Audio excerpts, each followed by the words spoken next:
Hello, this is Mike with Mutual Reception Astrology, and this video is going to be a breakdown of Ye's new single. Um, Many people are referring to it as HH because, for whatever reason, there's certain things that you can't say on the internet. Otherwise, you get your shit shut down for whatever reason. But this is deep dive into it, kind of the astrological, cultural um, aspects that are, third rails that are getting hit. And I wrote this out a few days ago, actually, the day after that song came out. And a lot has happened since then. So at the very end, I'll kind of wrap it up. So I want to give a content warning. This is about Ye's new song, HH, which is, can't say the full name, not on YouTube. But it was definitely a loaded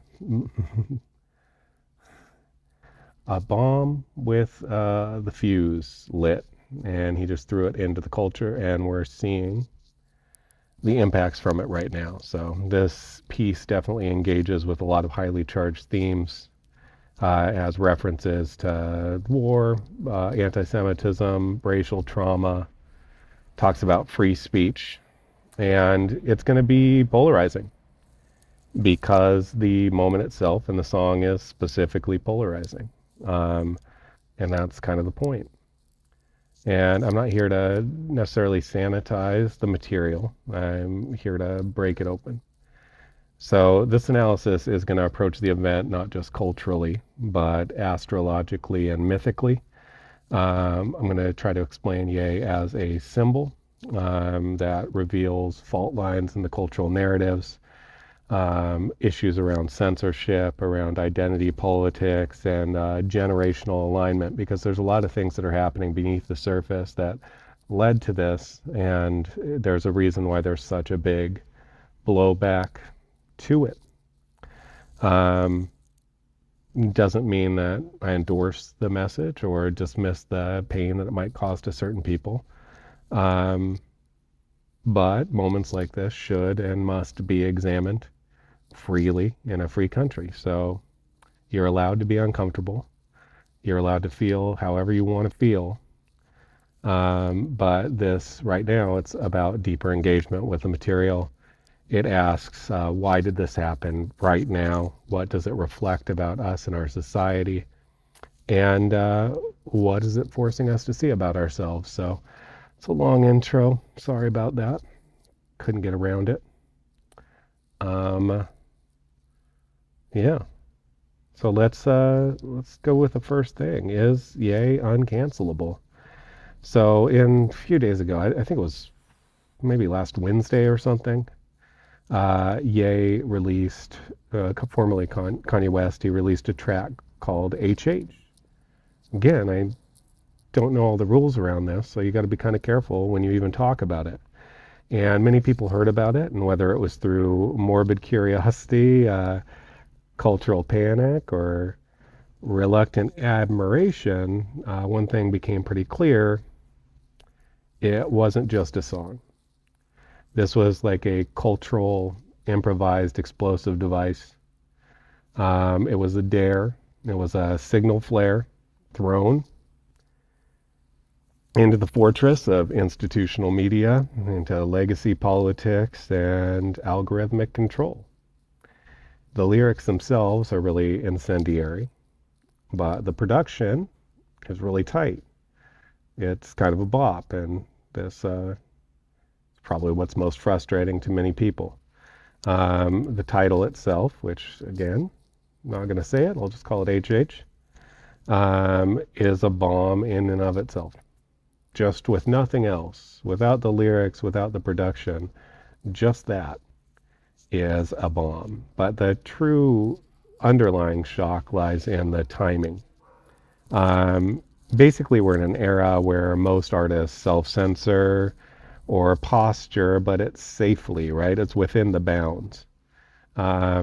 Ye just launched a direct assault on what's unspeakable. He broke a very old taboo.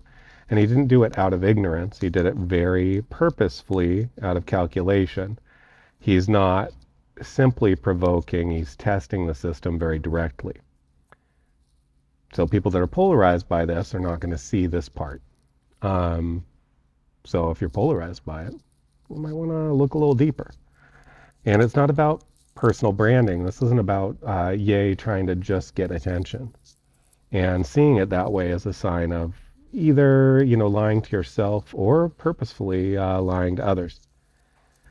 It's pretty much a ritual of defiance. And it's a stress test for everything that we believe, especially in America, around speech, censorship, race, power, control. And whether you see HH as a piece of performance art, or you see it as cultural vandalism, doesn't really matter. He's not asking permission. He's already pulled the pin on the grenade and threw it into the culture. So we're going to see what's next. And I am an astrologer, so I'm going to talk about the astrology next, and you can love it or hate it. I know Ye follows it. Ye was born under a Gemini sun, and he embodies the essence of that. Like, there's a lot of contradiction, multiplicity, provocation. Gemini is ruled by Mercury. It's kind of the trickster messenger archetype. It's a shapeshifter that doesn't really deliver answers as much as destabilize assumptions. His public life reflects this dynamic. He's both a sinner and a saint, villain and visionary, kind of destroyer and creator. I mean, this is the guy that did Jesus Walks. This is the guy that did Ultralight Beam, right? It's hard to call him any of those things. He's nestled in those polarities, and he's okay within those dualities, partially because he's a Gemini. So when you really engage with him, you get caught up in these polarities pretty easily. And he's been leaning into this polarity a lot more lately. But the deeper function of Gemini is not just chaos for its own sake, because that would be ridiculous. It's basically a reveal through contrast. It exposes polarity by living it.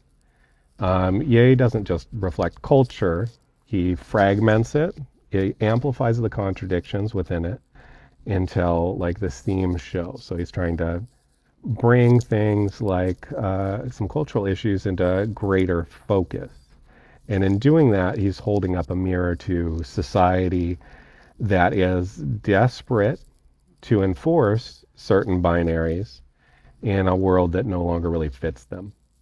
And astrologically, this duality was underlined by Uranus, which is the planet of disruption, and it was pretty much when he released it exactly conjunct Ye's Mercury at 26 degrees Taurus. And it was in the 11th house. So this is not metaphor, it's precision timing. Uranus basically electrifies Mercury, which is the voice, especially in Taurus, which is the sign of fixed values. So there's a very specific message being put across with this. And the result is pretty much explosive speech delivered with what amounts to total conviction. And since it's in the 11th house, it's the arena of collective networks, the internet, and public ideology. It's not just personal, it's a social detonation. And so what we're seeing is not a meltdown. This is not Ye losing it. This is a transmission. It's pretty raw and reckless, and it is Uranian as fuck. So in the U.S., we basically enshrine free speech in theory, but in practice, we kind of bury it. Ye's release of HH, it lands in a moment where freedom of expression is less about law, and it's more about platform permission. We don't live in the town square anymore. We live inside a filter. Speech is no longer just what you say, but what the algorithm allows to circulate. And when you challenge the unspoken rules, you don't get arrested, you get deplatformed, you get demonetized, you get shadow banned, and you get erased, basically, from the public space. And that's kind of the paradox. We have like infinite microphones, but each one is wired into what amounts to a invisible moderation grid. And Ye knows this. I mean, he's experienced it. That's why this track isn't just provocative. It's like a stress test of this system. It's a ritual of basically exposure. He's not asking what can be said. He's demanding to know who gets to decide. And the answer isn't Congress.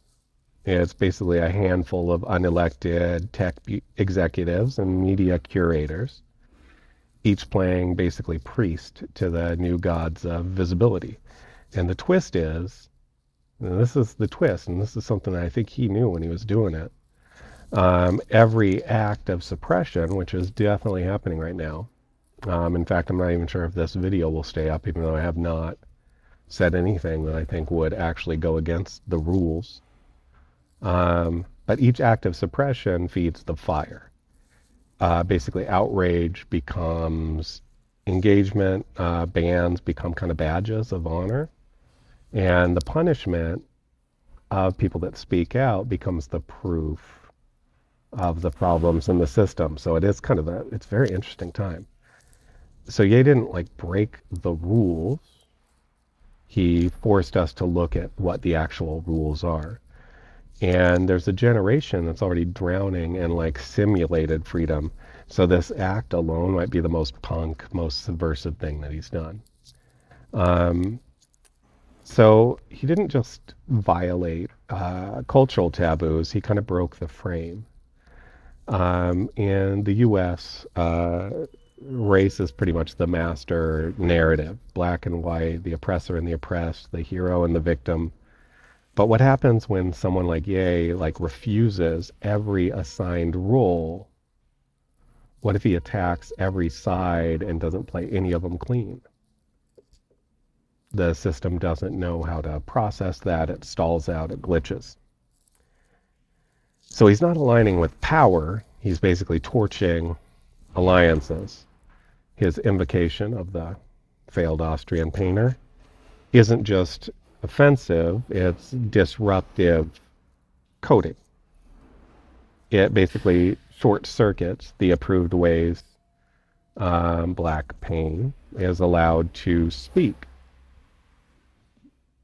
It exposes the conditions where outrage is like licensed, where solidarity is permitted, or silence, in this case, is enforced. The response has been confusion, right? Along race, ideology, party lines. Beneath that confusion is a deeper fracture, though. It's a generational break. Among younger voices, especially Zoomers, like, many different Zoomers, there's growing awareness that elite systems that claim to offer protection often do so in exchange for obedience. So especially like marginalized voices, right? Like you hear that a lot. Marginalized voices, you get protection as long as you don't say anything that's outside of the fucking frame. Interesting. So basically, Ye ripped that social contract up publicly. And it's not unity, it's definitely rupture. And it's revealing that the racial binary in this country may no longer be the only or even the primary fault line in the cultural battlefield, which is new. Very intense. And let's get into the generational realignment. So he didn't bring this to the surface. He helped surface it. Among Gen Z and younger millennials, belief in like traditional authority, like media, state, even like identity-based institutions is pretty much evaporated. Many of them, the younger folk, have watch the promises of progress dissolve into climate issues, police brutality, economic fucking precarity, right? Like right on the edge, and endless war. And the young are sent to the wars, so this matters. They aren't like really radicalized by advertising slogans, you know, they're radicalized by footage, by live streams, by the contrast between what's said and what's shown, by the contrast between the narrative and what's known. Um, and nowhere is that gap more visible, probably, than in the discourse around Israel and Palestine. For older generations, support for Israel was sacred. It was baked into the cake. This is why boomers are considered like well, they're not considered. They're the most, I would say, blindly supportive of Israel. Um, so those kids that are watching what's happening in Gaza in real time, first of all, they're protesting on college campuses. There's been a crazy crackdown on the kids on college campuses, like for shit that, you know, they wouldn't get in trouble for if it was for anything else, or at least that's what's thought. So the people that are watching that kind of unfold in real time, it feels like real betrayal, you know? Like what is this? Where is this coming from? Why is this happening? And Ye is one of the most mythologized black artists alive. So when he drops a track invoking like you know, German 40 era, 1940s era political vibes, in the middle of this shift that's already happening, he's not just provoking the culture, he's puncturing it. Suddenly the rules are not holding as well, like what actually counts as anti-Semitism, what counts as resistance, who gets to actually compare their trauma, and the contradictions they're going to flood in because people are going to be polarized by this. And the old gatekeepers are going to scramble like fuck to rewrite this script. And it's going to be very funny for a lot of us to watch. But for the Zoomers, it's pretty much already too late because their ideology is not to, their loyalty is not to an ideology, but it's to like the resonance, right? The emotional resonance and to perceived authenticity. And it's really about which symbol breaks the illusion first. So he might not be a hero to a lot of these people. I mean, he just did talk some weird shit about his cousin. So, I mean, people are going to have issues with that. But who knows why he did that? There might be a reason.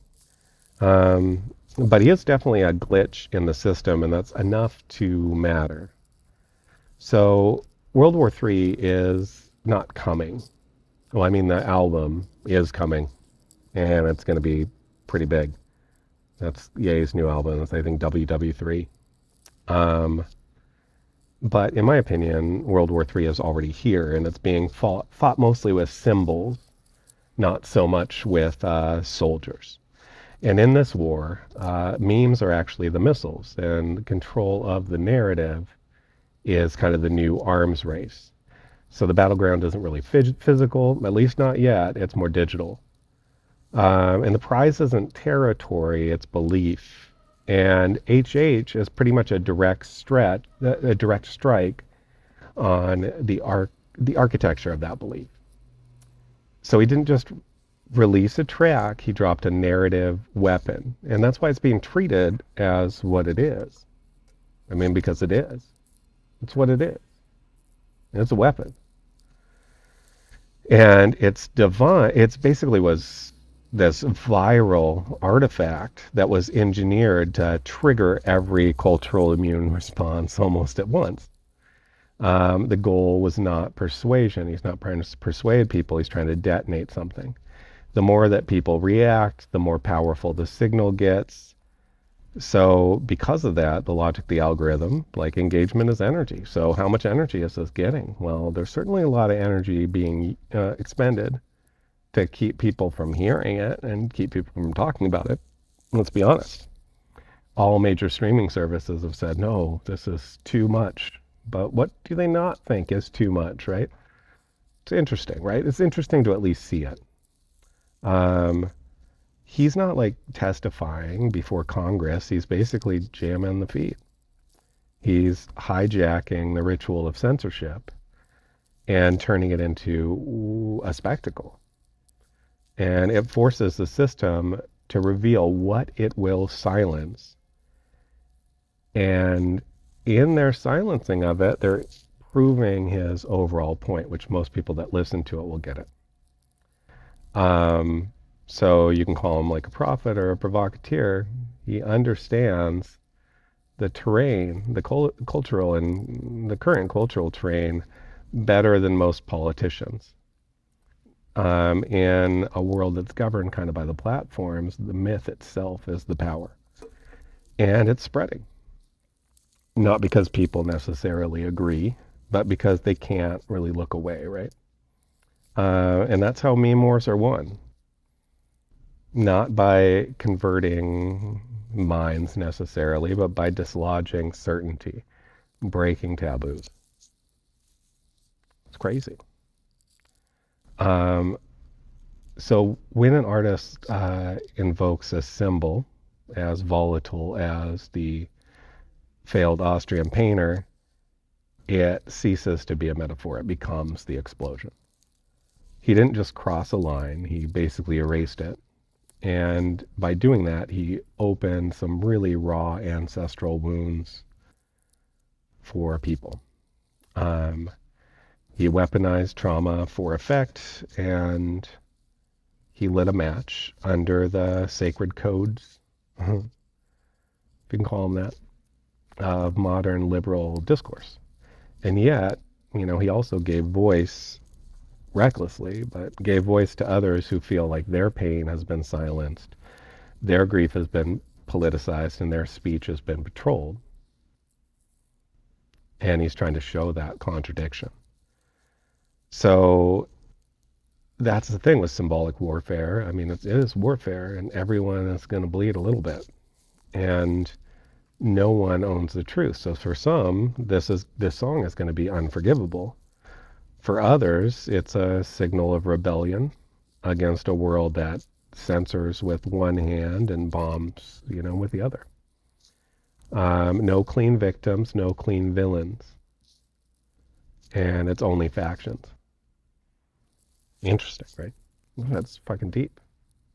So institutions will now move to contain the blast, and it's already happening, and they're doing everything they can. But a lot of people think it's going to be the bop of the summer. We don't know. There's going to be bans, a lot of condemnations. There's going to be a lot of algorithmic purges. In fact, on YouTube, that's already started happening, allegedly. But every time that they suppress, they feed the myth of it, right? It's like this, I think they call it the Streisand effect. He didn't need approval to do this. See, this is art, right? He might not like the art. I didn't particularly like the banana that they taped to the wall. I didn't understand that. So you might not understand this. It's the way it is. He just needed the backlash. He didn't need the approval. He just needed the backlash because the outrage itself is the ritual, and the reaction is the fucking point.